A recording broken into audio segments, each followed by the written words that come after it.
In Pit Lane is brought to you by Online Invent, websites, digital marketing, and custom software design.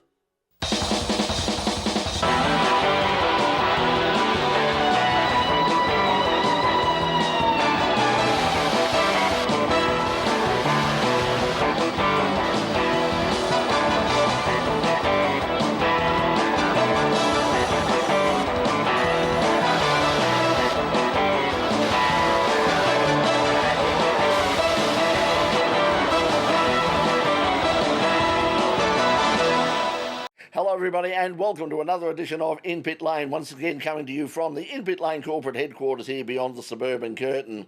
Well, we normally take a break around this time of year on In Pit Lane for very good reasons, because the local motorsport scene gets a little bit quiet, and one of the reasons for it getting quiet is the weather. And I have to say, we found out exactly why on the weekend. I went out to the Oakleigh Kart Club on Sunday to catch up with what was happening out there on one of their club days. They had an amazing turnout, and we caught up with some of the competitors out there, but I have to say, I'm not somebody who normally feels the cold. If people know me, you will see that I live in a t-shirt all year round. Not on Sunday. It was the coldest I've ever been in my life. But rug up, we're going to take you out there a little bit later on. We're going to catch up with some fascinating people who were racing on the weekend, including a 10-year-old who, when he's not racing karts, heads over to Japan and drives a Toyota 86 in the Japanese Drift Series. But right now, look, once again, a lot's happened in the world of local and international motorsport. Let's not waste any time. Let's get to it right now on the In Pit Lane Motorsport News.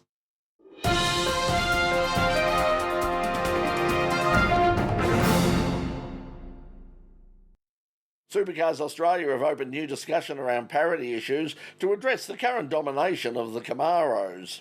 The talks come after the recent Hidden Valley event, which saw an all-Camaro top 9, leading to critical comments from an official Ford Australia press release. Supercars advised last Wednesday of an official parity review following what's understood to have been a routine post-event meeting of the technical working group. Ford teams are hoping that any changes will be made before the cars leave for the Townsville 500, which will be held on July the 7th to the 9th. The parity review is expected to look at a number of issues affecting the Mustangs, including engine specs and aerodynamics. Well, two-time Australian Drivers' Champion Joey Mawson will get to drive a supercar at Bathurst and Sandown after all, following the intervention of Motorsport Australia and Supercars management. Although Mawson has an FIA super licence, he doesn't meet the Supercars criteria of competing in at least 6 Super 2 events. Shane Howard from Supercars Australia said that a recent commission meeting backed Mawson's eligibility. This was discussed, and pretty much the entire room believes that Joey is a very talented driver and that it'd be good to give him the opportunity, Howard said, somewhat condescendingly. Motorsport Australia boss Eugene Arocca confirmed that while the governing body is working to elevate Mawson's status to gold via the FIA, individual categories like Supercars Australia ultimately have the right to determine driver eligibility. They shouldn't, but they do. Meanwhile, S5000, the category that Mawson regularly competes in and wins regularly in, is about to get a major upgrade. Hoosier, the control tyre supplier for the class, will introduce a new softer tyre compound at the next round at Sydney Motorsport Park. It's expected that the new compound will lead to quicker lap times and will come up to temperature faster. This has been one of the main issues for drivers, especially in the current cold conditions. Well, Team Penske Porsche has had their victory in last weekend's Watkins Glen 6-hour IMSA race overturned after failing a post-race tech inspection. The number 6 car of Matteo Jaminet and Nick Tandy was stripped of their second win of 2023 because of a skid block measuring less than the permitted minimum thickness. The race victory was handed to Connor De Felipe and Nick Yelloy for the first GTP win for the BMW M Hybrid V8 as a result of the change of results. Porsche Penske Motorsport have said that they will protest the penalty. Australia's Josh Burden was victorious in the LMP3 category. Meanwhile, in other overseas news, the DTM raced at Zandvoort, the NHRA raced at Ohio, MotoGP raced at Assen, and NASCAR went down to Nashville. And it's that event that's going to lead off this week's In Pit Lane International Wrap. A win to Ross Chastain as NASCAR rolled in to rock the Music City, Nashville. Chastain took an early lead from pole, but he was passed by Tyler Reddick, who went on to win Stage 1. Reddick's good race ended early in Stage 2, however, after he lost a wheel while running second. Right rear tire. A midfield crash at the restart saw heavy damage to the car of Ryan Blaney, ending his day. Denny Hamlin won Stage 2, but in the fight to the flag it was Chastain who came through when it really mattered, to hold off Martin Truex Jr. for the win and a place in the playoffs for the title for the chase for the Cup for the thing. Denny Hamlin was third. Leah Pruitt wrapped up an impressive weekend with her first Top Fuel victory of the season for Tony Stewart Racing, knocking off points leader Justin Ashley in the final round of the Summit Racing Equipment NHRA Nationals at Norwalk. Blake Alexander defeated points leader Matt Hagan in the final round of Funny Car to take his first career Funny Car win. In Pro Stock, Matt Hartford broke through for his first victory of the season, beating points leader Dallas Glen in the championship round with a 662 at 333 kilometres per hour in his Camaro. Hank Arana Jr. put together a consistent Sunday in Norwalk and ended it with his first Pro Stock motorcycle win of the season, going 682 with a 1 in the final round on his Suzuki to defeat Steve Johnson. The DTM returned to the spectacular Zandvoort circuit in the Netherlands with two thrilling races. Saturday's race saw a victory to former Erebus supercar driver Mauro Engel, who started from pole and went on to win ahead of the BMW of Sheldon van der Linde and the Lamborghini of Frank Pereira. It was a return to the winner's circle for Audi on Sunday as Ricardo Fella led home the Porsche of Thomas Preining and Lucas Stoltz in the Mercedes. Preining's second place has now put him in the championship lead. And Francesco Bagnaia has emerged victorious at Assen, securing consecutive Grand Prix wins by defeating Marco Bezzecchi in the Dutch MotoGP. Bezzecchi made a decent start but couldn't maintain the lead, allowing Bagnaia to take over. Australia's Jack Miller overtook Maverick Vinales early in the race, but unfortunately crashed out again after losing control of his KTM. Bagnaia maintained the race lead, closely followed by Miller's KTM teammate Brad Binder and Bezzecchi. Bezzecchi overtook Binder late in the race to take second place, but it enabled Bagnaia to increase his lead. In the battle for third, Alexei Spargaro made a valiant effort to challenge Binder, but the South African managed to hang on to cross the line third. Unfortunately, Binder also incurred a second track limits penalty on the final lap, costing him a podium place for the second time during the weekend. And a great weekend for the Aussie contingent in the British F4 series, with James Pizick, Noah Lyle and Pat Husenroder all scoring points. However, it was Pizick who came away with the main points across the three races. Lyle won the reverse grid race, making up an impressive amount of ground, climbing from 7th on the grid to first place to give him his third win for the year. In Sunday's feature race, it was Pizick who came out on top, leading all the way from pole position to the checkered flag. It was the South Australian's second win of the year and moves him to 4th place overall in the championship standings. You're watching In Pit Lane here on Channel 31 Melbourne and the In Pit Lane YouTube channel. Rug up, because when we come back, we're going to take you to a very cold Oakleigh Kart Club and catch up with the current state of karting and talk to people at both ends of the generational spectrum. Don't go away, we'll be right back. Welcome back to In Pit Lane. Well, over the weekend we went down to the Oakleigh Kart Club and checked out some of the action on one of their club days, and the health of kart racing is certainly very evident, or was last weekend, because not only did you have a very good turnout and lots of karts and competitors at the Oakleigh Kart Club, but on the other side of Melbourne, just across the Westgate Bridge, you had the Go-Kart Club of Victoria with another meeting at Todd Road, which also attracted a huge fields of entries. Karting is, of course, the first step on the ladder for anybody who wants to move into major international motorsport or the top levels here in Australia, but it's also a really great sport in and of itself. And there's people of all ages competing in karting, not just the stars of tomorrow, kids with stars in their eyes looking for a career in motorsport, but also, well, more mature people who just want to get out there and have fun. No matter whether it's local supercars or Formula One, one common factor unites all top drivers: their beginnings in karting. However, karting's not merely a stepping stone towards international motorsport success. It's a captivating and popular sport in its own right, attracting a diverse range of competitors of all ages and backgrounds. Last Sunday, two prominent kart clubs in Victoria, the Go-Kart Club of Victoria at Todd Road and the Oakleigh Kart Club, both hosted club days that attracted significant participation, in spite of Melbourne's freezing weather. This surge in attendance reflects the sport's popularity, especially during these challenging economic times. Karting remains a form of motorsport that's still financially accessible to average individuals and families. The meeting at Oakleigh attracted a diverse range of participants, encompassing both the very young and the more experienced. 9-year-old ALANA Gurney has already amassed a string of triumphs on the track, securing the title of club champion in the Cadet 9 class. Her vision for the future is already firmly focused towards a future racing career. Well, when I was young, my mum and dad bought some dirt carts, and I started driving around on them, and then I started karting. Went from there.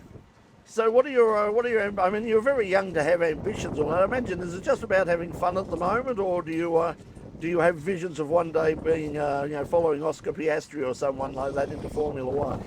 I do have dreams of following Oscar Piastri and Lewis Hamilton and all of them, but it's going to be a lot harder coming from a smaller country and continent.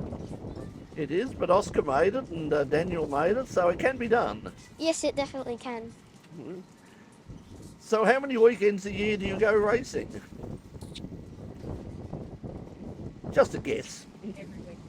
Every weekend. Every weekend.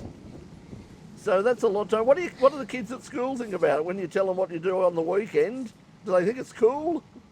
I think half of them think it's just like the slow hire karts. But I think most of them in general think it's cool. So when you mentioned Oscar Piastri and Lewis Hamilton, who are your heroes? Who are the people you look up to? Probably, Oscar, Lewis, really any of those sort of ones. Well, I hear you being called to head up to the dummy grid now. Good luck for the rest of the day and good luck in your career. We'll certainly follow it. But for now, ALANA, thanks for joining us in pit lane. Thank you. Another young talent, James Flynn, who is just 1 year older than ALANA, competes in the Cadet 12 category. But when he's not racing karts at the Oakleigh track or other locations in Victoria, this 10-year-old takes to the skies and heads to Japan, where he drifts the Toyota 86 in open competition.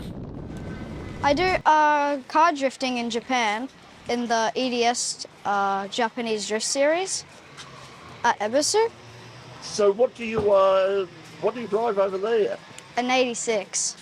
So you drive. How did that happen? My dad. So obviously, I mean, they've got very, very, liberal rules over there in terms of. I mean, how do you even reach the pedals? I mean, I have a crazy seat on it. So how many rounds a year do you run over there? 3. So what about the other competitors? I mean, are they young as well, or are they? No, they're all adults. That's incredible. So what's the ambition? What do you want to do in motorsports? Just do like all of them mostly. So obviously you enjoy the drifting? Yeah. Yeah. So it's just incredible that you go over there. So you fly over there, and what sort of tracks do you run at? Do you run at some major tracks? It's just mostly Nishi and all the other layouts on Nishi. That's incredible. So tell us about running karts here. I mean, how many races do you run in Australia in karts, and what are your ambitions in kart racing? Lots. What? You run lots of them there? Lots. And are you looking to move into, obviously with the experience in the 86, I mean, there is obviously a Toyota 86 race series over here. Is that something that perhaps at some stage you might be interested in? Probably not. Really? Yeah. So you just want to have fun at them, just having fun at the moment, and not thinking too much about sort of a career in motorsport? Just fun. Okay. So what do you want to do when you grow up? I don't really know. Yes. And let's face it, I mean, you've got plenty of time to find out, haven't you? Yeah. While karting has traditionally relied on two-stroke engines, there's been a growing trend towards four-strokes. This shift has gained popularity amongst more mature racers due to the ease of maintenance and the affordability offered by these engines. Well, the Class A race is 4SS, which is for four strokes, not two strokes. So they're a little bit slower, but just as competitive. So what's the attraction of a four-stroke over a two-stroke for you? Well, it is cheaper than two-stroke. With two strokes, you need to rebuild the engine every 10 hours, which is a bit expensive. So I guess that's one of the attractions to a four-stroke. And it's extremely fun and competitive. Tyres, range, depending on how you drive and what your kart setup is, you can get 6 to 12 months out of a set of tyres. Wets, on the other hand, are a little bit different. They're a little bit softer, a little bit more grip, so they tend to wear faster. But overall, yeah, it's just a really fun sport. You get some people turning up in massive trucks full of just for one kart. It's ridiculous. And you get people with four strokes just with, a garden trailer like this one here and come up and do just come and you're just as quick as everyone else. So it seems a bit weird that I'd spend so much money when you can just get in a four-stroke and drive off. Really good. It's really close racing. It comes down to how well you set your kart up and how well you drive, because all the engines are limited and everything else. So, and yeah, it's great fun. Everyone has a ball.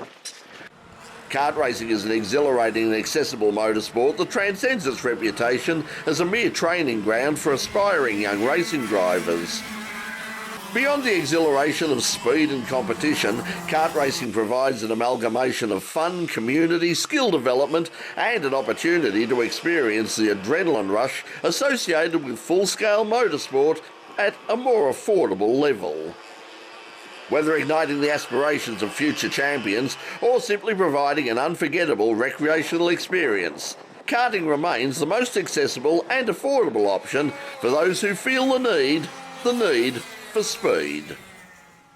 Yes, it was certainly very cold and very windy out there at Oakleigh, but a great day out, and Roy, our sponsor from Online Invent, was out at Todd Road, picked up some of the footage you saw there, and also said it was freezing cold out there, but another really good turnout of karts, as you can see there. So if you're looking to get into motorsport at an affordable price, check out your local kart club. There's kart clubs all over Victoria, all over Australia. Just check it out. Go to the Karting Australia website, you'll find out more about it. We're going to take a break now here on In Pit Lane. When we come back, we're going to go sports car racing, or at least talk about it.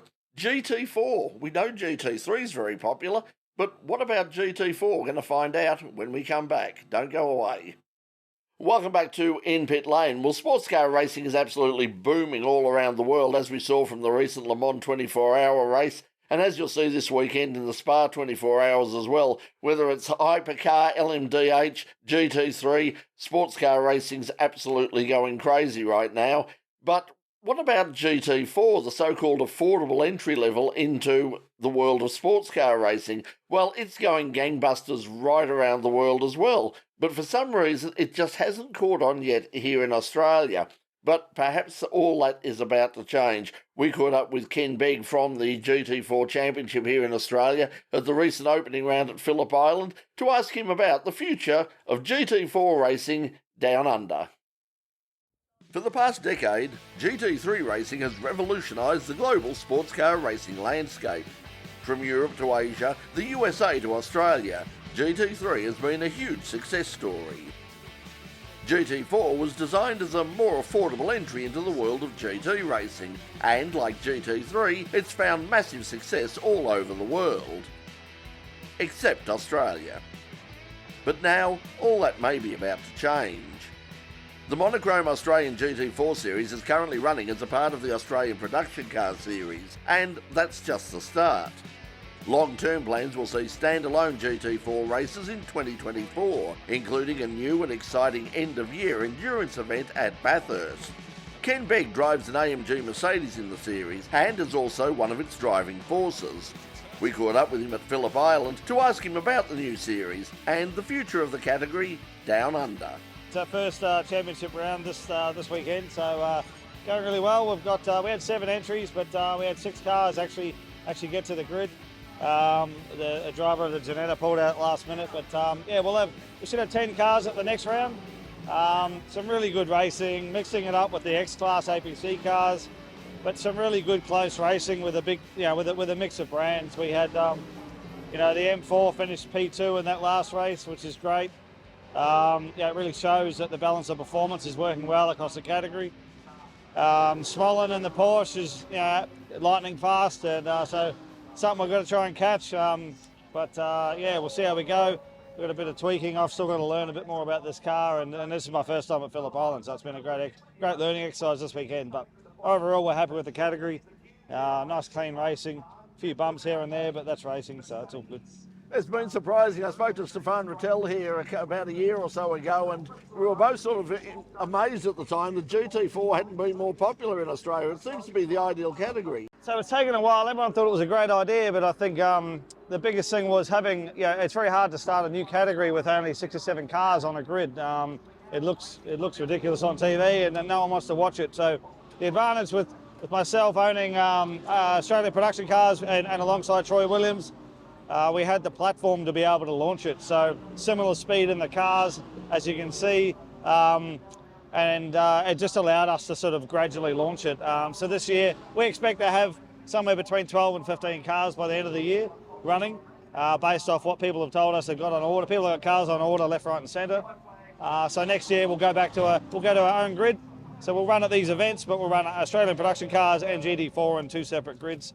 And I mean, that's going to be pretty cool. And then we'll go back to a slick tyre. We're running on the semi-slick tyre this year, just to bring the cars back a bit closer to the Australian Production Cars. So.